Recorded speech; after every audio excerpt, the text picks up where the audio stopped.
नमस्कार दोस्तों, मैं हूं शिवम पांडे और आप सभी का स्वागत है आपके अपने चैनल ट्रिक पॉइंट में। दोस्तों, आज हम लोग बात करने वाले हैं भारत के अपवाह तंत्र की।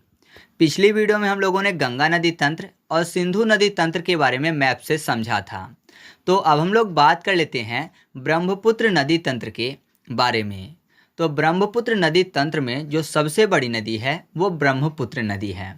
जो ब्रह्मपुत्र नदी है ये कैलाश श्रेणी जो कि तिब्बत में पड़ता है, और आपको पता है तिब्बत जो है चीन के अधिकार क्षेत्र में आता है। तो कैलाश श्रेणी में एक ग्लेशियर है जिसका नाम है आंगसी ग्लेशियर। आंगसी ग्लेशियर जो है ये चेमा युंगडुंग ग्लेशियर का ही एक भाग है। तो आंगसी ग्लेशियर से यह निकलती है और तिब्बत में यहाँ से बहती हुई आगे बढ़ती है।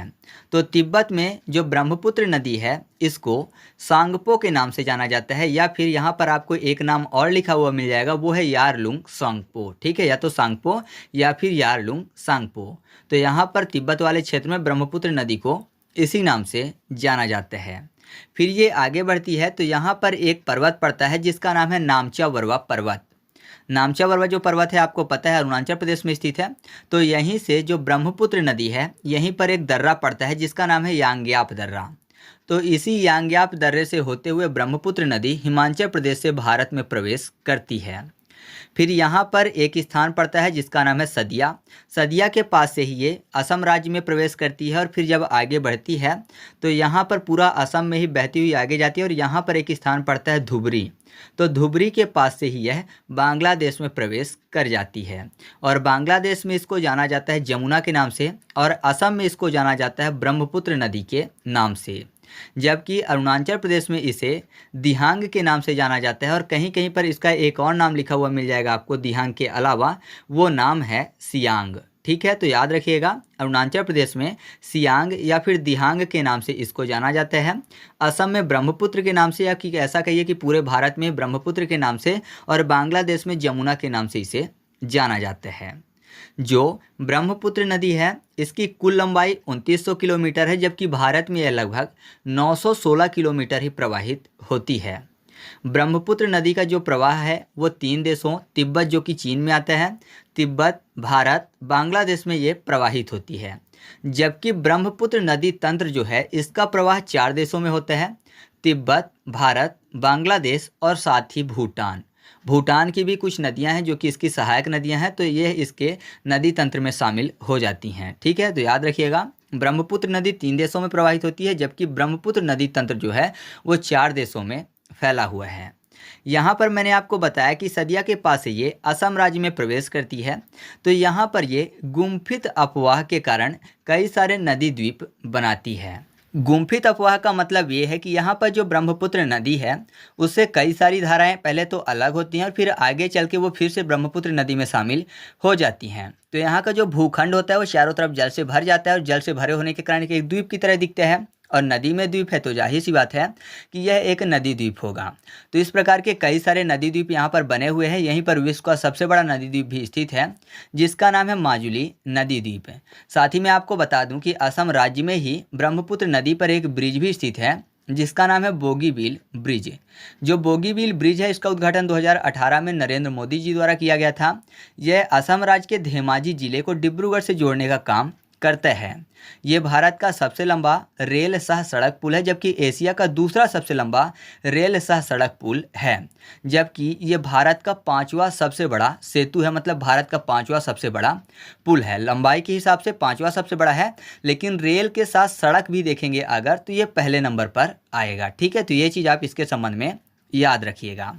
इसके बाद हम लोग बात कर लेते हैं ब्रह्मपुत्र नदी के सहायक नदियों के बारे में। तो सबसे पहले आपको ये याद रखना है कि कौन सा बायां तट है और कौन सा दायां तट है। इसका तरीका मैंने आपको बता ही दिया कि जिस तरफ नदी बह रही है उधर मुख करके खड़े हो जाना है और देखना है कि अपना दायां या फिर बायां कौन सा है। तो सेम ही होगा नदी का भी। ठीक है, तो ये वाला जो क्षेत्र है ये पूरा का पूरा कौन सा क्षेत्र है? बायां क्षेत्र। और ये वाला क्षेत्र जो है दायां क्षेत्र है। तो यहाँ पर देखिए बाएं तरफ से यहाँ पर सबसे पहले तो मैं आपको बता दूं कि अरुणाचल प्रदेश में कोई भी महत्वपूर्ण सहायक नदी आकर इससे नहीं मिलती है, लेकिन सदिया के आगे यहाँ पर एक स्थान है असम राज्य में जिसको बोलते हैं पासीघाट। तो यहाँ पर 2 महत्वपूर्ण नदियाँ आकर मिलती हैं, एक नदी है दिवांग नदी और एक नदी है लोहिता नदी। दोनों के दोनों जो नदियां हैं वो तिब्बत के पठार से निकलती हैं, ठीक है। तो यहाँ पर जो तिब्बत वाला एरिया है उसी से निकलती हैं। तो ये जो दिवांग नदी है वो तिब्बत से निकलती है और मिकिर पहाड़ी को काटती हुई पासीघाट के पास आकर मिल जाती है बाएं तट से, ठीक है। इसके अलावा जो लोहिता नदी है इसको खून नदी के नाम से भी जाना जाता है, तो आप ये चीज़ याद रखिएगा, खून नदी या फिर खूनी नदी। तो ये भी पासीघाट के पास ही आकर जो है ब्रह्मपुत्र नदी में बाएं तट से मिल जाती है। इसमें एक ब्रिज भी स्थित है जिसका नाम है ढोला सादिया ब्रिज, ठीक है। इसे भूपेन हजारिका ब्रिज के नाम से भी जाना जाता है, तो इसको आप याद रखिएगा। इसके बाद मैंने आपको बता ही दिया कि यहाँ पर माजुली द्वीप स्थित है, ठीक है। और इसके आगे जब बढ़ेंगे तो यहाँ पर एक स्थान पड़ता है लखीमपुर। यहाँ पर एक नदी आकर मिलती है जिसका नाम है सुबनसिरी। जो सुबनसिरी नदी है वो तिब्बत से निकलती है और दाएं तट से आकर लखीमपुर के पास ये ब्रह्मपुत्र नदी में मिल जाती है। इसके बाद यहाँ पर दाएं तट के बाद बाएं तट से एक नदी निकलती है नागालैंड के लिसांग पहाड़ियों से जिसका नाम है धनश्री। धनश्री की एक सहायक नदी है जो कि धनश्री में यहाँ पर मिल जाती है जिसका नाम है दोयांग। और फिर आगे चलकर जो धनश्री नदी है वो ब्रह्मपुत्र नदी में बाएं तट से आकर मिल जाती है। इसके बाद यहाँ से नागालैंड से ही एक नदी निकलती है जिसका नाम है मेसेक नदी। ये भी बाएं तट से आकर ब्रह्मपुत्र नदी में यहाँ पर शामिल हो जाती है। फिर उसके अलावा यहाँ पर एक स्थान पड़ता है तेजपुर जो कि असम में ही पड़ता है, ठीक है। तो यहाँ पर जो दायां तट है तो तवांग वाले एरिया से एक नदी निकलती है जिसका नाम है कामेंग नदी। ये काजीरंगा राष्ट्रीय उद्यान से बहती हुई यहाँ पर तेजपुर के पास आकर दाएं तट से ब्रह्मपुत्र नदी में मिल जाती है, ठीक है। तो ये चीज़ आपको याद रखना है कि यहाँ पर काजीरंगा राष्ट्रीय उद्यान भी कामेंग नदी में स्थित है, मतलब ये वहीं से बहकर तेजपुर के पास आकर ब्रह्मपुत्र नदी में मिलती है। उसके अलावा यहाँ पर मेघालय से एक नदी बहती है और यहाँ पर आकर जिसका नाम है कोपिली नदी, ये ब्रह्मपुत्र नदी में मिल जाती है बाएं तट से। उसके बाद यहाँ से भूटान से दो महत्वपूर्ण नदियाँ निकलती हैं। एक है मानस नदी जो कि मानस राष्ट्रीय उद्यान के बीच से बहती हुई यहाँ पर दाएं तट से आकर ब्रह्मपुत्र नदी में शामिल हो जाती है। और भूटान से ही एक महत्वपूर्ण नदी निकलती है जो कि भूटान की सबसे लंबी नदी है जिसका नाम है संकोश, ठीक है। तो जो संकोश नदी है जिसको गदाधर के नाम से भी जाना जाता है, तो यहाँ पर ये पश्चिम बंगाल में भी थोड़ा सा बहती है और फिर असम में आकर जो यहाँ पर बॉर्डर है बांग्लादेश का, तो यहाँ पर धुबरी के पास आकर ब्रह्मपुत्र नदी में शामिल हो जाती है, ठीक है। तो याद रखिएगा कि ये भूटान की भी सबसे बड़ी नदी है और यहाँ पर बॉर्डर में ही आकर ये मिलती है। इसका नाम क्या है? संकोश या फिर गदाधर नदी, ठीक है। इसके बाद यहाँ पर एक सिक्किम से बहती हुई नदी आती है जिसका नाम है तीस्ता नदी। तीस्ता नदी की भी दो सहायक नदियां हैं, एक रंगीत और दूसरा रेगमो। ये इसमें मिलती हैं दार्जिलिंग पहाड़ी से पहले, फिर बाद में ये दार्जिलिंग पहाड़ी को काटती हुई यहाँ पर आगे बढ़ती है तीस्ता नाम से और यहाँ पर आकर ये बांग्लादेश में मिल जाती है जमुना से, क्योंकि आपको पता है ब्रह्मपुत्र को बांग्लादेश में जमुना नाम से जाना जाता है। जब ये दार्जिलिंग की पहाड़ी को दो भागों में बांटती है तो इधर वाले भाग को बोला जाता है टाइगर हिल्स और इधर वाले को बोला जाता है कलिंगपोंग, ठीक है। तो याद रखिएगा। इसके अलावा आपको पता ही है कि जो गंगा नदी हैं वो पद्मा के नाम से बांग्लादेश में बहती हैं और बांग्लादेश में ये जाकर जमुना में नहीं ब्रह्मपुत्र में समाहित हो जाती हैं। साथ ही साथ मणिपुर से निकलने वाली एक नदी है जिसका नाम है बराक नदी, जो कि कैंची मोड़ बनाती हुई आगे बांग्लादेश में आती है और बांग्लादेश में इसको सुरमा या फिर मेघना के नाम से जाना जाता है।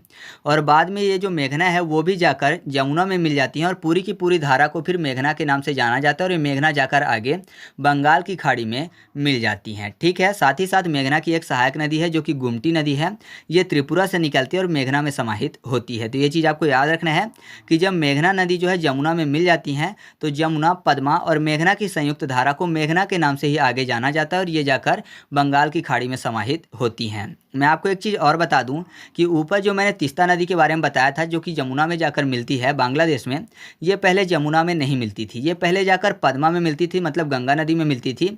लेकिन 1787 के टाइम पे एक बहुत ही भयंकर बाढ़ आया जिसके कारण से इस नदी ने अपनी दिशा बदल ली और फिर जाकर ये जो तीस्ता नदी है ये बांग्लादेश में जमुना से मिलने लगी, लेकिन पहले ये गंगा की सहायक नदी थी, ठीक है। तो ये चीज़ आपको याद रखना है तीस्ता नदी के संबंध में। तो इस तरीके से अपना यह वीडियो कंप्लीट हुआ। अगर आपको वीडियो अच्छा लगा तो वीडियो को लाइक कर दीजिएगा और हाँ, दोस्तों के साथ भी शेयर कर दीजिएगा, ठीक है। तो चलिए मिलते हैं अगले वीडियो में, तब तक के लिए जय हिंद।